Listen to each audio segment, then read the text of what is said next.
فاذكروني اذكركم واشکروا لی ولا تکفرون.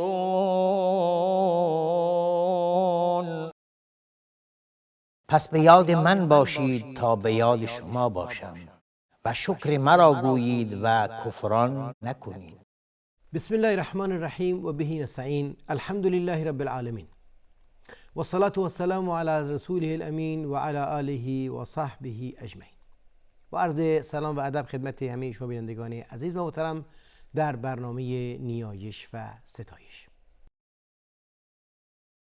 در برنامه پیشین بحث حج و ذکر و نیایش و ستایش در بسته عبادی حج رو آغاز کردیم و گفتیم که این عبادت اساساً یک بسته پرمعنا و پرمحتوایی هست از نیایش ها و ستایش هایی که در زندگی انسان باید به عنوان بنیاد و اساس مد نظر قرار داده بشه. در زندگی انسان شاید بیش از یک بار براش موقعیت حج یا عمره پدید نیاد و واجب هم در واقع یک بار است. بیش از اون اجر خاص خودش رو داره و پیامبر صلی الله علیه و سلم به همین صورت در فضل این عبادت فرمودند که العمرة الی العمرة کفارة لما بینهما و الحج المبرور لیس له جزاء الا الجنه. عمره تا عمره کفاره هست برای اون چه که در بین این دو عمره اتفاق میفته و حج سالم و درستی که از گناه پاک باشه، از خطا و از نقص بی‌عیب باشه، اون جزایی پاداشی به جز جنت نداره.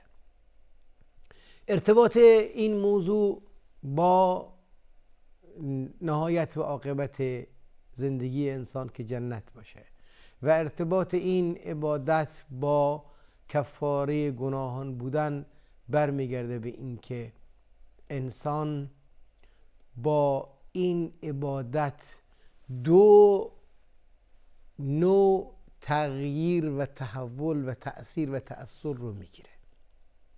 یک تأثیر و تأثر و تغییر و تحول پیشین در ارتباط با گذشته ها و یک تغییر و تحول و تأثیر گذاری نسبت به آینده. نسبت به گذشته انسان فکر میکنه چی کار کرد، کوتاهی های خودش رو اعتراف میکنه، گناهان خودش رو و استغفار میکنه، الله رو بزرگی یاد میکنه، در نتیجه میشه کفاره ما قبل، گذشته ها رو پاک میکنه. در ارتباط با آینده تصمیم میگیره و عهد میکنه که پروردگار را بر اطاعت و عبادت تو من رو با استقامت نگه بدار. میگه پروردگارا بندگی و اطاعت تو رو به گردن گرفتم، پروردگارا عبودیت تو افتخار من هست، تاجی هست که من با اون تاج عزت خودم رو میتونم حاصل کنم. در نتیجه با این عمل کرد، با این عبادت لیس له جزاء الا الجنه، مسیرش برای آینده میرسه به جنت. گذشته ها رو در مسیر محو گناهان نقش گذار هست و آینده ها رو در مسیر سعادت و خوشبختی آخرت.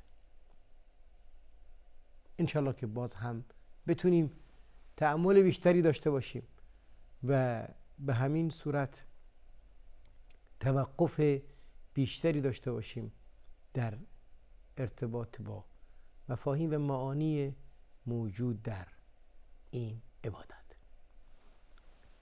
عبادت حج اولین بخشی که به همراه خودش داره سفری است. سفر در حج مگر برای ساکنین مکه یک بخش الزامی است و فریضه حج و عمره برای کسانی محقق میشه یا برای کسانی این فریضه بر گردنشون نهاده میشه که توان این سفر رو داشته باشن و بتونن مخارج سفر و مخارج کسانی که بر عهده اونها هست در دوران سفر رو بدن. کسانی که بر عهدهشون هست خانواده‌ای هست که شاید با خودشون نداشته باشن یا با خودشون همراه نباشه، در نتیجه باید هزینه‌ای که اینها نیاز دارن در دوران سفر که این هست رو داشته باشه تا اینکه اونها در مضیقه نباشن بعد از سفر حج کننده و خودش هم بتونه مسیر حج خودش رو با تمام مخارج و تمام هزینه هایی که در مسیرش هست رو و بدون هیچ مخاطره‌ای به انجام برسونه. اولین که نکته‌ای که در این باب حائز اهمیت هست اینه که یک سفری هست و این سفر دعایی داره. هر سفری دعایی داره. هر مسافرت و هر نقل انتقالی برای مؤمن دعایی داره و دعای سفر دعای بسیار مشهوری هست. ترجیح میدیم که دعای سفر رو ما در این برنامه مخصوص حج توضیح بدیم تا اینکه بدونیم که با ارزش ترین سفر در زندگی ما سفر حج است و با هدفمندترین سفر حج است. بعد از این سفرهای مختلفی پیش میاد. سفر جهاد هست، سفر صله رحم هست که شما برای اقربا و خویشاوندان خودتون بخواید قرابتی رو نگهداری کنید و محبتی رو اظهار کنید. پدر هست، مادر هست، برادر هست، خواهر هست، خاله هست، عمه هست، عمو هست، دایی هست. همه این اقوام و خویشاوندان برای این که شما صله رحم خودتون رعایت کنید بالاخره مواردی مسافرت کردن براتون پیش میاد. متاسفانه مسافرت در فرهنگ امروزی ما فقط تفریح رو در بر داره و مسافرت در فرهنگ امروزی ما فقط جوانب مادی خودش رو در پیش داره به عنوان تجارت و امثال اینها، بیزنس، تجارت. در واقع اصل سفر و ارزش سفر اونجایی هست که درش هدف عبادت باشه، عبادتی که بهترینشون حج هست و در شرایطی هم که جهاد هست و به همین صورت در عمومیت خودش بر به والدین هست و صله رحم هست و اضافه بر اون میاد سفرهای مختلفی که انسان میتونه برای کار نیک و دعوت سفر رو پیش بگیره. صحابه رسول الله صلی الله علیه و سلم خیلی از مسافرت ها رو انجام میدادن برای ادای دعوت الهی و ایصال امر و حکم الهی به اماکن مختلف. برای مأموریت های دینی فرستاده میشدن در وفودی به یمن، در وفودی به مصر، در وفودی به مناطق مختلف. در نتیجه اصل بسته سفر اگرچه عمومیت داره ولی در حج ارزش برتر و بالاتری داره. در نتیجه دعای این سفر داره. سفر با دعای رکوب شروع میشه. مرکبی دارید که اون مرکب الله متعال براتون موقعیتش رو فراهم کرده، در اختیارتون قرار داده که اولین دعاش اینه که میگید وقتی سوار میشید میگی اللهم الحمدلله الذی سخر لنا هذا و ما كنا له مقرنین و انا الی ربنا لمنقلبون. ستایش الله متعال رو میگم، کمال ثنای رب پروردگار عالمیان رو میگم که لطف کرد، کرم خودش رو برای ما فراهم کرد و موجب شد که این امکانات در اختیار ما قرار بگیره و بتونیم مرکبی داشته باشیم. مرکب بر گونه‌ای که میخواد باشه جزو نعمت‌های الهی هست، یا نعمتی هست که الله متعال در طبیعت موجودات زنده گذاشته. چارپایان رو طوری آفریده که کاملا مطابق باشن با نیاز انسان که بتونه از اونها استفاده کنه. این چیزی نیست که ما اسکلت بندی شتر رو ساخته باشیم یا طبیعت این کار رو کرده باشه و اسکلت بندی گاو و شتر متفاوت باشه. این چیزی بسیار بنیادینی هست که مثل این که از بدو خلقت مد نظر قرار داده شده که این شتر برای بار کشیدن و سفر کردن باید باشه و این گاو برای شیر دادن و برای گوشت و پروتئین حاصل کردن باید باشه. الله متعال هر موجودی رو با حکمت خودش خلق کرده و با تناسب نیاز انسان ها و قدرت انسان هم داده که بتونه از این موقعیت ها استفاده کنه، از این موقعیت ها بهره بگیره. اونجایی که پروتئین قابل استفاده هست بهش قدرت اینو داده که بتونه به آرامی اینو تربیت کنه و باز اون رو ذبح کنه، براش مجاز دونست قرار داده و از گوشتش استفاده کنه. و اونجایی که بحث مرکب هست باز هم بهش این قدرت داده که بتونه شتر و اسب و قاطر و بقیه الاغ رو تربیت کنه و براش ازشون استفاده و بهره برداری بارکشی بکنه و خودش هم سوار بشه. به همین صورت الله متعال در خلقت یک نظامی رو گذاشته که بعضی از اجسام وزنی دارن و این وزن نسبت به وزن مخصوص اجسام دیگه متفاوت هست. میتونن شناور باشن، چیزی میتونه روی هوا شناور باشه، چیزی میتونه روی آب شناور باشه. از این نظامی که الله متعال ایجاد کرده، خلق کرده و این عقلی که باز توانی که ما داده که بتونیم از این نظام استفاده کنیم، همونطوری که از گوشت گوسفند استفاده کنیم، همونطوری که از مرکبی به عنوان شتر استفاده کنیم یا از مرکبی به عنوان اسب استفاده کنیم. الله متعال باز هم به ما این استعداد و توان رو داده که بتونیم از مرکبی رو بسازیم و از طبیعت استفاده کنیم، مرکبی رو در قالب خودرو در قالب هواپیما بسازیم و ازش استفاده کنیم.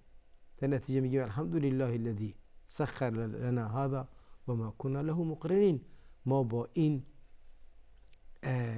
در واقع اساساً این تسخیر یا این هیمنت یا سلطه بر این مخلوق رو نداشتیم اگر الله متعال این توان رو ما نمیداد. و انا الی رب العالمین منقلبون. و در انتها هم ما آنچه که داریم رو به الله برمیگردیم و با برگشت سمت الله متعال هست.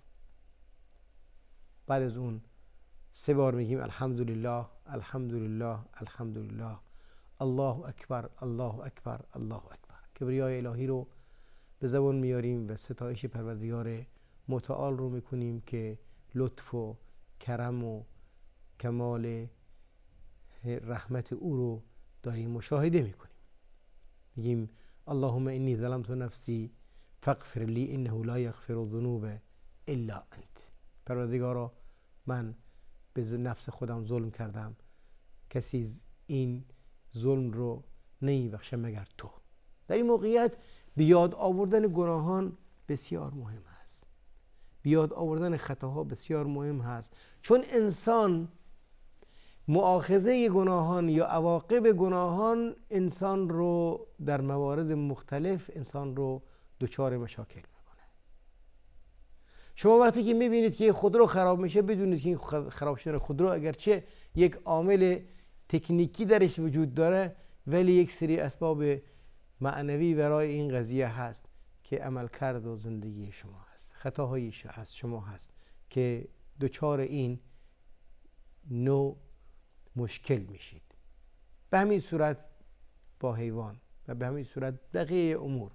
در نتیجه اعتراف کردن به خطاها و اعتراف کردن به اشتباهات و لغزش ها بسیار مؤثر هست در این که در انسان در ابتدای نعمت به خود استفاده کنه، این نعمت براش برعکس یک نوع فتنه و آزمایش و نقمتی نشه.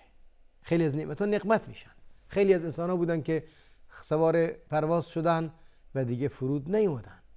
خیلی انسان ها بودن که سوار خودرو شدن و سالم بیرون نیومدن. خیلی از انسان ها بودن که سوار کشتی شدن ولی به سلامت به مقصد نرسیدند.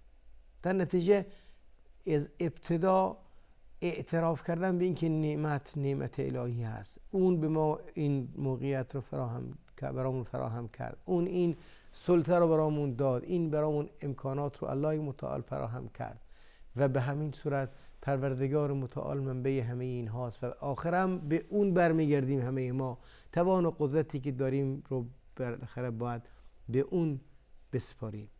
انا الی ربنا لمنقلبون و بگیم اللهم انی ظلمت نفسی فاغفر لی انه لا یغفر الذنوب الا انت. بیامرز من رو و آمرزنده گناهان کسی نیست مگر خودت. متوسل شدن با هیچ انسانی، با هیچ ولی، با هیچ فردی که موقعیت مقرب درگاه الهی داره در این باب در واقع بیسود هست، مگر اینکه اون هم زنده باشه و برای انسان دعا کنه، دعای مغفرت بکنه. اما اینکه اون بیاد وساطت بکنه به معنای اینکه اون بیاد مؤثر بشه در حکم الهی، این اعتقاد هیچ کسی نباید باشه. مهم اینجاست که انسان مؤمن مغفرت رو از جانب الله میدونه و هیچ احدی رو در این باب دخیل نمیدونه.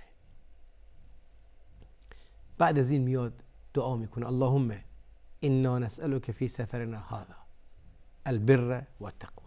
پروردگارا در این سفر از تو نیکویی و تقوا رو درخواست میکنم که در این سفر دچار خطا نشم، دچار اشتباه و گناه نشم. این سفر بسته ای از نیکوکاری و عمل درست رو براش با همراه داشته باشه. تقوا رو در ضمن این سفر رعایت کنم. و من العمل ما ترضا، و از عمل کرد هم اون چی که موجب رضایت تو میشه.